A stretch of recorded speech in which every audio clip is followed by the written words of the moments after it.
All right. So for those of you who have been around my channel for any length of time, um, I will occasionally talk about controversial stuff. I don't do it all the time, but occasionally I will dip my toes into it. This one is going to be slightly controversial because I have thoughts on this. So some just I'm not going to say my thoughts until I read through this yet because this is so ridiculous. Um, it's beyond.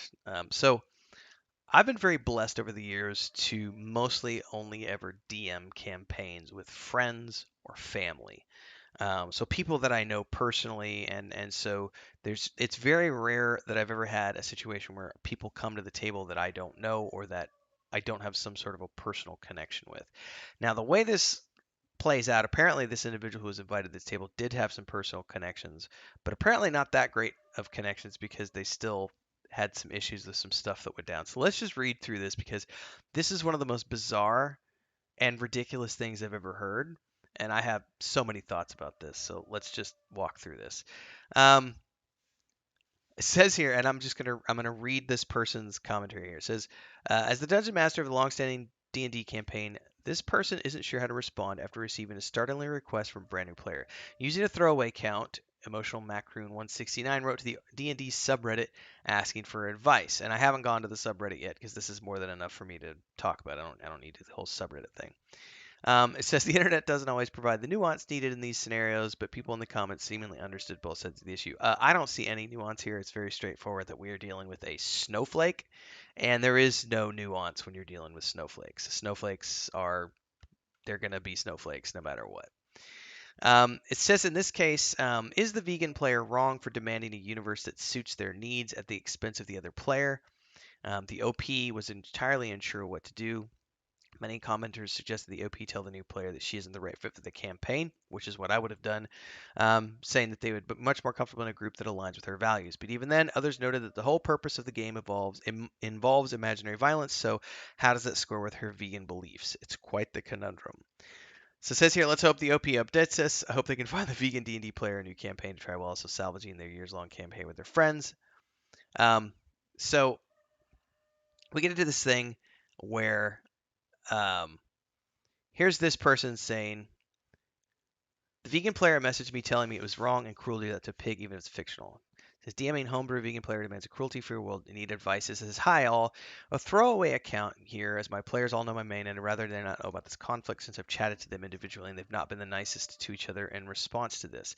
I've been running a homebrew campaign which has been running for a few years now and we recently had a new player join. This player is a mutual friend of a few people in the group, but I have to wonder how good of a friend if they're causing this type of a kerfuffle. It says they agreed that this person would fit the dynamic well, and it really looked like things were going nicely for a few sessions. And in the most recent session, they visited a tabaxi world. In this homebrew world, the tabaxi live in isolated tribes in the desert, so the PCs befriended them and spent some time using the village as a base from which to explore. The problem arose after the most recent session when the hunters brought back a wild pig, prepared it, and then shared the feast with the PCs.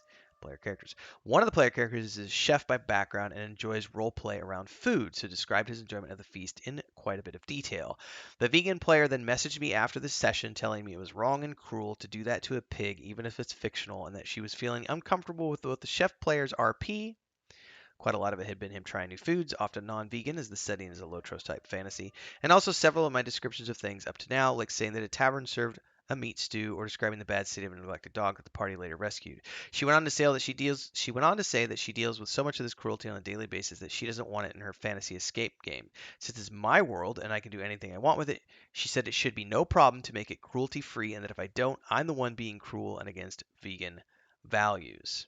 All right, I have so many things to say about this. First and foremost, if I've said this before in the scope of traveling, because we used to travel a lot and um, going to different countries and everything else, doing travel blogging and videography. We have some friends who were a couple for many years. One was vegan, one was not vegan, and the one who was vegan is vegan because of moral reasons.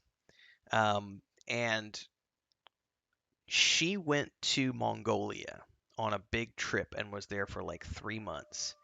And she was not allowed to be a vegan. She was not allowed to be a vegetarian while she was in Mongolia. Why not? Why couldn't she follow her chosen way of life in Mongolia. Well, this is a great conversation because for the first time in my life, I met a vegetarian who was willing to admit that veganism and vegetarianism is a lifestyle choice that is only afforded the wealthy and people who live in developed or developing nations because it is a luxury, right? It's not a de facto, I should say, choice that everyone can just choose. If you live in a place like Mongolia, there are no Costco's, there are no almond butter, substitutes. There are no supplements. You're going to eat horse flesh, you're going to eat cattle flesh, and you're going to eat potatoes and onions. You're not going to get any of these vegan options that you're so used to having in the first world. The idea that you want to do it for moral reasons is fine, but you can't expect everyone else to follow that same belief because it just doesn't work like that in the real world. If you live in London, New York, wherever, and there's lots of vegan options available to you, that's great. Choose to pursue it, but you can't assume that everyone else should pursue it, much less can do it. Because living in poor countries where people only have access to pig flesh, they're not going to the store wanting to spend $20 on a jar of almond butter when that $20 can buy them a whole pig that they can feed their family with for the whole month. That's a ridiculous mindset to have. Furthermore, here's the thing. If you're in a medieval setting, people weren't vegans in medieval settings. You ate what was available. People hunted. That was it. The options for vegan foods didn't come along until later on. Um, and I'm sure there are some random examples of people who were vegetarians because of moral reasons, even as far back as 400 or 500 years ago. But the reality is, um, hunters and gatherers was what we were for many, many, many years, and that's what people survived off of.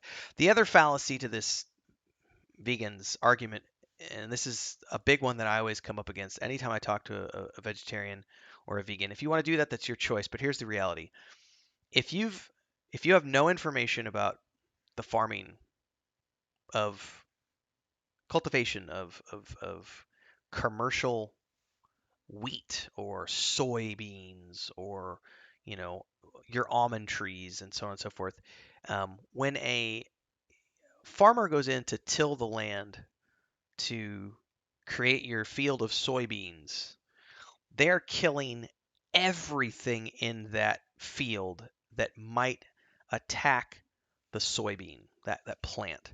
So they're going to kill moles, voles, rats, snakes, birds, mice, rabbits, anything that's going to attack that crop. And considering the natural world wants to eat that crop because it's a food source to them, you're going to kill hundreds of animals in the local ecosystem to plant a field of only one type of crop.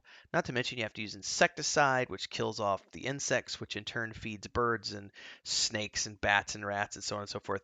The idea that you think that you can, you know, eat a vegetarian diet and not affect animals or have animals die as a result of that is a very naive viewpoint. And I realize I'm ranting a little bit, sermonizing here on my channel, but I want to talk about why this is such a I would immediately have told this player, get out of here. Like, respectfully, no, you don't belong at this table.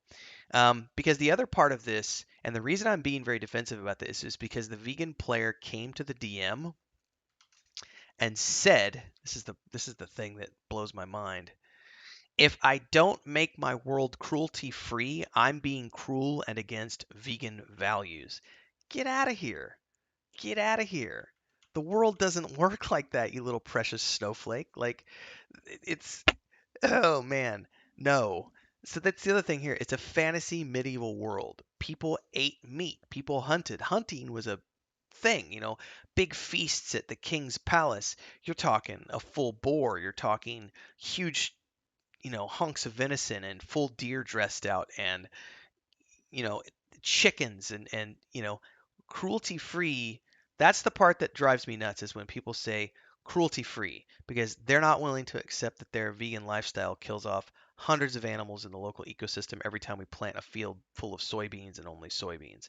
So when I read this, I was like, I'm so glad that I don't have to deal with this kind of stuff when I run tables because, you know, there is a respectful way to handle this, which could have happened, but instead the vegetarian decided to attack the DM and say, "Well, if you don't make the changes to suit me and my lifestyle, you're being cruel," and etc. Well, first and foremost, you're coming into a game that's existed for several years. So, ignoring the vegan side of things just for a moment, you're coming into a campaign that is multiple years into their fun and you're making demands after your first few sessions. That is the absolute most disrespectful, rude thing a player could ever do. Just even strip all the politics out of it for a minute. To assume that you have the right to tell a game master how to run their campaign after you've been there for a few sessions, it's just absolutely disrespectful to the people who have been at that table for many many years. At the end of the day, this person says, I'm not really sure if that's a reasonable request on the vegan's part. Things like food for which I was using its flavor can potentially go into the abstraction layer, but the chef player will miss out on a core part of his role play, which also gives me an easy way to make places distinct based on the food they serve, which, by the way, is based on the real world. The real world, Mongolia, they only eat horse, right? Horse and potatoes, and this. So when you approach this from the viewpoint of this player who just literally is telling the DM, no, I don't want to have that in my game world because it offends me. Well, the games we create, the worlds we play in, are based off of the things that we have in the real world. We use those as sources of inspiration. We can expand on them, but you can't assume that just because you want to live your life a certain way, that everyone else wants to live that way too. It's crazy. It says part of me also feels like the neglect of the dog are core story beats that allow the player characters to do things that make the world a better place. I feel like heroes, yes, you have to have conflict and bad shit in your world for the players to go up against to feel heroic, to have evil to fight. It says that's a situation. I don't want to make the vegan player uncomfortable, but I also am wary of making the whole world and story bland if I comply with their demands. She sent me a list of what's not okay, and it basically includes any harm to animals, period. Any advice on how to handle this is appreciated. I would have just said, sorry, best of luck, not going to accommodate you. And then they're going to get offended and be like, you're just an asshole. And I'd be like, okay, if you think that. It says edit here. Wow, this got a lot more attention than I expected. Thanks for all your advice. Based on the most common ideas, I agree it would be a good idea to mid-campaign session 0 to realign expectations and have a discussion about this, particularly as the players themselves have been arguing about it. We do have a list of things that the campaigns avoid that all players are aware of, such as one player nearly drowned as a child. So we had a chat about that to figure out what was okay and what was too much, and have stuck to that. Hopefully, we can come to a similar agreement with the player. They have more patience than I do, because I would have told that player to get out. See ya. Edit 2. Our table snacks are completely vegan, already to make the player feel welcome. And the players have no issues with that. Edit 3. The people saying this is fake. If I only wanted karma or whatever, surely I would post this on my main account. Blah blah blah blah. So lots of opinions on either side. Obviously, there are real life friends here, but I have to question if the real life friends knew that this person was the way that they are. Why would they think that they weren't going to be offended, or maybe they didn't know that they were going to be offended by this, and they're bringing their real life snowflake trauma to the table. It's yeah, that's I don't find that one to be a difficult one to address, but I'm old and cranky, and I have no patience for snowflake vegans. If people want to be vegetarians in their life, that's fine. But when they start treating it like a religion is when I disconnect, and when it's not based in realism is when I have the disconnect because it's just not possible to, the world doesn't exist in the way that they think it does. You know, so many animals die when you farm fields. Um, if you've never traveled to China, um, and you go to the poor rural parts of China and they're eating dogs and they've got dogs in a cage and they're eating the dogs, it's becoming less and less common, but it still does happen. Do you think those people are actually going to listen to you if you preach to them about how morally ethical or bad that is? Like, they're starving. That's literally their only food source. I wouldn't eat a dog, but I have the luxury of having chicken available or beef or pork. Like I can go fish in the river. Like I have options. People in really poor rural communities do not have options. Again, the Mongolia example, you're going to eat what's available, and that's potatoes and onions and horse meat. That's just the reality. So, food for thought. That's another thing. I just thought it was fun to bring to the conversation this morning. Because, yeah, there's all sorts of comments if you want to read through this at your leisure. I don't find this to be tricky. I think that the vegan player was in the wrong for sure.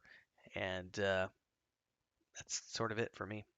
Anyway, that's going to be all I do this morning. We're going to keep this one short because I do have a sick kitty cat that I need to worry about. So, he's moving around, getting a little bit comfortable. So I'm going to go attend to him, get some breakfast to me, and go beyond.